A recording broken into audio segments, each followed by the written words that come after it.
Brigadier साहब, सबसे पहले बड़ी तस्वीर समझना चाहेंगे। अगर ये तनाज़े एक मुकम्मल और तवील जंग में बदल जाता है तो आपके ख्याल में इस वक्त स्ट्रेटेजिक तौर पर पलड़ा किसके हक में भारी है, ईरान या अमेरिका और उसके इत्तेहादी?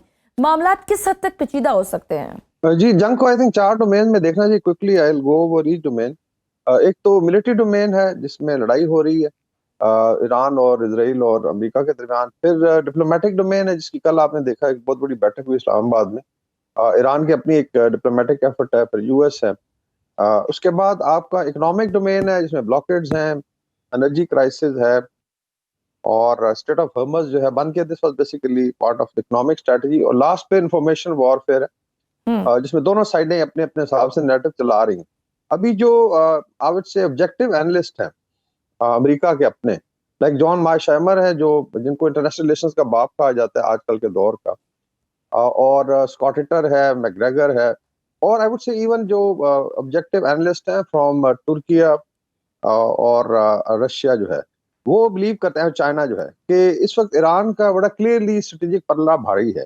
मतलब they have a clear strategic advantage. उसकी आई थिंक 3-4 वजूहात हैं। एक तो अमेरिका और इजराइल की मिसकैलकुलेशन है, स्ट्रेटेजिक मिसकैलकुलेशन है, जो वो चाहते थे पहले 2 हफ्तों में उसमें कुछ भी नहीं हुआ। तो ईरान ने जो आई थिंक काउंटर स्ट्रेटजी की मिलिट्री की, उसमें आपको याद होगा कि उन्होंने पहले इनके रडार्स को टेक आउट किया, ब्लाइंड किया, फिर बेसिस पे अटैक हुए। इजराइल का मेन जो जो हार्टलैंड उसको अटैक किया गया, और अभी प्लेटफॉर्म टू प्लेटफॉर्म लड़ाई चल रही है जिसमें इनके शिप्स को टारगेट किया जा रहा है। रिपोर्टेडली एयरक्राफ्ट कैरियर ग्रुप जो है उसमें जो है यूएसएस जेराल्ड फोर्ड को निशाना बनाया गया और इब्राहिम लिंकन पे भी अटैक किए गए। सो ये बड़ा क्लियर एज है ईरान को। ईरान की अपनी काफी नुकसान हुआ है। Thousands of targets were engage, उसमें घर भी हैं, हॉस्पिटल हैं, मिलिट्री एस्टेब्लिशमेंट के हेडक्वार्टर्स हैं, नेवी का बहुत ज्यादा नुकसान हुआ है। लेकिन जो उन्होंने डिसेंट्रलाइज वॉरफेयर, इसको मोज़ाइक वॉरफेयर कहते हैं, रिजॉर्ट किया, तो उससे बड़े अच्छे डिविडेंड्स दिए हैं। और मेरे ख्याल अभी जो है लड़ाई ये 2 हफ्ते डिसाइसिव फेज में आ गई। सिर्फ इसमें इशू बना हुआ है अमेरिका को ऑफ रैंप चाहिए और वो उसको मिल नहीं रहा। बाकी जो है बट सर, आपको क्या लगता है अगर ये जंग बढ़ती है तो फिर इसका लॉजिकल एंड क्या होगा? क्या ये किसी टेबल टॉक पर खत्म होगी ये बात, या किसी एक फ्री की वाज़ेह बढ़तरी पर? जी, इसमें अभी एक तो आई वुड से कि इसको ग्रिडलॉक बोलते हैं, ट्रैफिक फंस जाती है दोनों तरफ से। दूसरा, अमेरिका की जो लीडरशिप है वो एस्केलेशन ट्रैप में फंसी हुई है। आगे जाते हैं तो और ज्यादा कैजुअलिटीज हैं। लाइक अभी लैंडिंग की बात है कि अगर वॉर को प्लान करें तो बूट्स ऑन ग्राउंड लाने पड़ेंगे। They have to attack Iran mainland है, या जो खर्ग आइलैंड की बात हो रही है, या लेट्स से किसी हिस्से पे जाके झंडा लगा के प्रेशराइज करें। लेकिन दूसरी तरफ जो ईरान की बूट्स ऑन ग्राउंड कैपेबिलिटी है वो काफी ज्यादा है। मेरी असेसमेंट है इट्स 2.5 मिलियन। कुछ ईरानी आउटलेट्स कहती हैं कि 5 मिलियन से ज्यादा है। कंजर्वेटिव अरेंजमेंट जो है आई वुड से एस्टिमेट इज कि 25 लाख वो डील कर सकते हैं। 1 मिलियन का तो उन्होंने मोबिलाइज कर दिया है, आईआरजीसी और बसीज है प्लस जो बाकी है। तो इतने बड़ी फोर्स को फिर ईरान का देखिए ज्योग्राफिकल एडवांटेज है।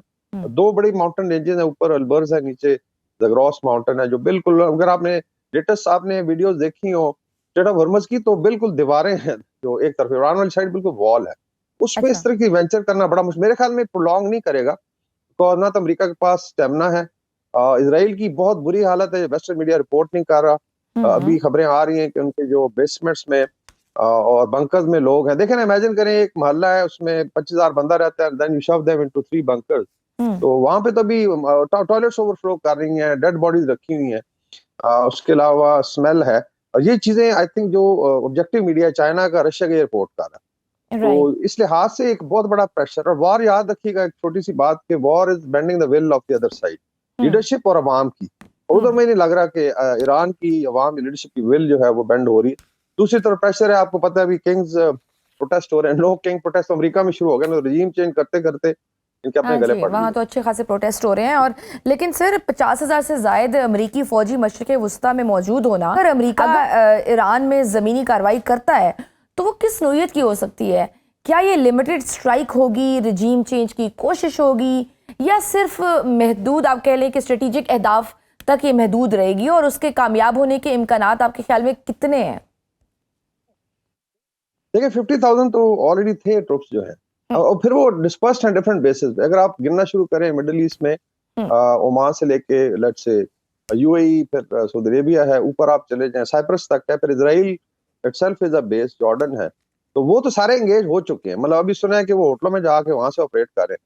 बाकी एडिशनल फोर्सेज अगर उन्हें लानी है तो देखें इसमें लैक्स ऑफ ट्रुप्स रिक्वायर्ड हो। पीपल फॉरगेट इट कि जब इराक की वॉर हुई थी और कुवैत को उन्होंने लिबरेट किया था, एक तो पूरी दुनिया इनके साथ थी, उसमें 500,000 फौज आई थी अमेरिका की और कोलेशन की। हम्म। तो इसका मतलब है बूट्स ऑन ग्राउंड अवेलेबल नहीं। ये जो है ना 10-12 हजार फोर्स के साथ देखें आप एक टेकरी नहीं पकड़ सकते, ये आजकल का मॉडर्न वॉरफेयर है। और अगर यस उनका प्रोग्राम है कि पहले मरीन्स को लाएं, उनको मरवाएं, फिर पब्लिक ओपिनियन को बेंड करें और लॉन्ग वॉर में, तो ठीक है। अफगानिस्तान में भी लड़ी उन्होंने लॉन्ग वॉर, इराक में भी लड़ी, तो क्या हुआ फिर उसका? तो ये मेरे ख्याल में एक वाइज स्ट्रेटजी नहीं है। दूसरा जो लोग समझते हैं, अमेरिकन पब्लिक ओपिनियन बहुत ज्यादा फर्क डालता है। वियतनाम वॉर में भी हुआ था कि लोग कह रहे हैं दो वजूहात है, एक तो एप्स्टीन फाइल से था फरार, नंबर 2 ये नेतन्याहू की लड़ाई है। तो जी। वहां पे भी आई थिंक जो एंटी जायनिज्म अमेरिका में बहुत बढ़ गया, पब्लिक प्रेशर भी इतना हो गया, साफ जरा पोजीशन तो फायदा उठाएगी। जैसा हम्म। अभी भारत की दुर्गत बन रही है पोजीशन, वहां पे उनको आड़े हाथों ले रही है।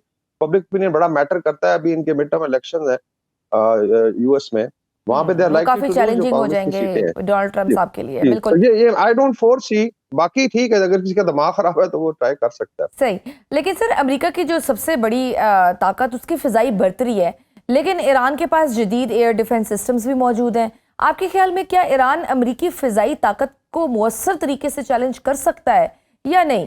जो खबरें आ रही हैं कुछ अमेरिकी ड्रोन्स या असासे तबाह भी हुए हैं, आपके मुताबिक ये आइसोलेटेड इंसिडेंट्स हैं या ये इस बात का इशारा है कि ईरान की दिफाई सलाहियत वाकई मुअस्सर हो चुकी है और बड़ी इंप्रेसिव रही है? ये देखिए इसमें 3 चीजें होती हैं। एक तो कैपेबिलिटी है ना कि मिलिट्री लेट्स हार्डवेयर कितना है। हम्म। नंबर 2 होता है कि स्ट्रेटजी का इस्तेमाल आप कैसे करते हैं। ईरान का मैंने बताया ना कि इट्स 50% माउंटेनस है। अभी 7 तो उनके मिसाइल सिटीज हैं which are under tucked under the mountain, मतलब जमीन से निकलते हैं, डेजर्ट में से निकलते हैं, फायर करते हैं, अंदर चले जाते हैं। एक तो ये है। दूसरा जो है Iran already asymmetrically I would say weaker side थी, एयरफोर्स कम थी, उसका काफी नुकसान, नेवी का काफी नुकसान, लेकिन मेन उनकी मिसाइल पावर और ग्राउंड में capability, and then there is ability to hit with missile. और उसमें मेरे ख्याल में रशिया और किसी हद तक चाइना की कोई ना कोई सपोर्ट शामिल है। कुछ और दोस्त ममालिक भी हैं शायद उसमें टेक्निकली हेल्प कर रहे हो। तो उसमें जो सैटेलाइट सर्वेलेंस है उसमें बड़ी प्रिसाइज टारगेटिंग हो रही है। तो अमेरिका की देखें air power was dependent on the basis. अगर 18 बेसिस में से आपके 15-16 इनफेक्टिव हो चुके हैं, जी। तो फिर आप कहां से फ्लाई करेंगे? इसका मतलब है कि you depend on aircraft carriers. एक हिट हो चुका है रेड सी में, अगर ये हुतीज मजीद खोलते हैं फ्रंट और बाब मंदब को बंद कर देते हैं तो it becomes a huge choke point. तो मेरे ख्याल में ईरान भी अपने कार्ड्स प्ले कर रहा है, स्ट्रेटजी काम कर रही है और दुनिया उसमें तंग आई हुई है। बाकी देखें मिडिल पावर जो इनकी कल बैठक हुई है इस इलाके की, पाकिस्तान, तुर्किया, जी। सऊदी अरेबिया और मिस्र, ये सबसे ज्यादा अफेक्टेड भी हैं, सबसे ज्यादा स्टेक होल्डर्स हैं। तो they have I think decided कि अभी इस चीज को प्रेशराइज करके इसको खत्म कराया जाए। Iran also needs a Sai of relief. तो ये कैपेबिलिटी हो सकती है, लेकिन कितना एक फील्ड कर लेंगे, कितने एयरक्राफ्ट कैरियर ग्रुप ला सकते हैं, उनकी क्या वनरेबिलिटी, ये आपने देखना है। मेरे ख्याल में ईरान की जो, और ईरान का information warfare at the peak. अभी हम देखा उनकी लीगो बेस्ड जो वीडियोस आ रही हैं इतनी इफेक्टिव हैं कि वो अमेरिका में भी पसंद की जा रही हैं। They are now actually not only calling for let's say Islamic point of view, वो कह रहे हैं पूरी दुनिया की हम लड़ाई लड़ रहे हैं। वो तो उनको ले गए पीछे जब इन्होंने और सर इंडिजिनस दूसरा अमेरिकन एक को प्लस मारना पॉइंट शुरू ये भी किया तो था। है ना ईरान के और पास कि उसकी जो अंडरग्राउंड मिसाइल सिटीज बताई जाती हैं जो पहाड़ों के अंदर दफन है, क्या अमेरिका के बंकर बस्टर बम इन मिसाइलों को तबाह करने की सलाहियत रखते हैं? क्योंकि ये भी तो एक प्लस पॉइंट जा रहा है ना ईरान को। देखिए नहीं, अमेरिका की अभी ये नहीं है कि सारी अमेरिकन फोर्सेस यहाँ, उनकी देखें एक मेजर कमिटमेंट चल रही है नाटो की वर्सेस रशिया यूक्रेन हम्म। वॉर में, हम्म। और उधर उनकी लीडरशिप फंसी हुई है। फिर क्या वो इंडो पैसिफिक को छोड़ सकते हैं? लेट्स से ताइवान का डिफेंस है, जापान का है, कोरिया का, बिल्कुल। हालांकि उधर से फोर्सेस मूव की हैं, लाइक एयर डिफेंस बैटरीज आई हैं साउथ कोरिया से, और वहां भी शोर हो कि आप हमें वर्णन कर रहे हैं। हम्म। तो बड़ी पावर का ये इशू होता है कि अगर आप ग्लोबल लेवल पे है तो कितना कंसंट्रेट कर सकते हैं। यस डेफिनेटली एयर सिक्योरिटी है उनको, लेकिन जब पहाड़ों में आई थिंक टक्ड इन होती हैं फोर्सेस, वो बड़ा मुश्किल हो जाता है कि एयर से आप इस चीज को अचीव करें। उसके लिए ग्राउंड ट्रूप्स चाहिए, वो है नहीं है मेरे ख्याल में। बाकी I don't know who advise लेकिन देम, जैसे ईरान और के अभी भी कौन केमिकाज उनको एडवाइस कर या रहा है। फिर सर्विलेंस ड्रोन्स हैं खासतौर पर, ये गेम चेंजर साबित हो सकते हैं? जी हुआ है। देखें इसने तो इवन रशिया यूक्रेन वॉर में बड़ा रोल प्ले किया है, and they have capability to field 1000। मेरी एस्टिमेट है कि इस वक्त 45,000 बैलिस्टिक मिसाइल्स हैं डिफरेंट रेंजेस के। हम्म। उनमें से लेट्स से अगर 10,000 या 5,000 इस्तेमाल हो गया तो स्टिल 35 to 40,000। देन जो ड्रोन है, शाहिद ड्रोन वगैरह, ये आई डोंट नो कितने हैं, मेरे ख्याल में कोई ये फिर शायद लाखों में चली जाता था। एंड दे अब फिर आपने देखा कि they are hitting it. Israel को देखें, उनका बिल्कुल सैचुरेट कर दिया डिफेंस, और जो हालात हैं, they have hit Haifa, they have hit तल अवीव, यरूशलेम में डिमोना उनका न्यूक्लियर लेट्स से सेटअप था, लीडरशिप को ठोका है उन्होंने। तो इसी तरीके से जो बेसेस हैं मिडिल ईस्ट में, so they are doing it with immunity, और फिर एयर डिफेंस सिस्टम जितना भी था अमेरिका का, वो सैचुरेट हो गया। तो मेरे ख्याल में ये भी देखना है कि कौन किसी की विल बेंड करता है। Probably it will be a stalemate, और जिसको कहते हैं ऑफ रैंप दोनों को चाहिए होगा, because Iran also can not afford कि बहुत ज्यादा डिस्ट्रक्शन हो जाए और स्टेट जो है और बहुत ज्यादा पीछे चली जाए। तो उसमें जो एफर्ट है डिप्लोमेटिक, वो बड़ी जरूरी है, और शायद इसमें अमेरिका को भी ऑफ रैंप मिल जाए। हम्म। सर, इस जंग में साइबर वॉरफेयर कितना अहम किरदार अदा कर सकता है? क्या ईरान इस मैदान में अमेरिका को किसी हद तक नुकसान पहुंचाने की सलाहियत रखता है, खासतौर पर अगर रूस और चीन की इंटेलिजेंस सपोर्ट के तनाजुर में देखा जाए तो?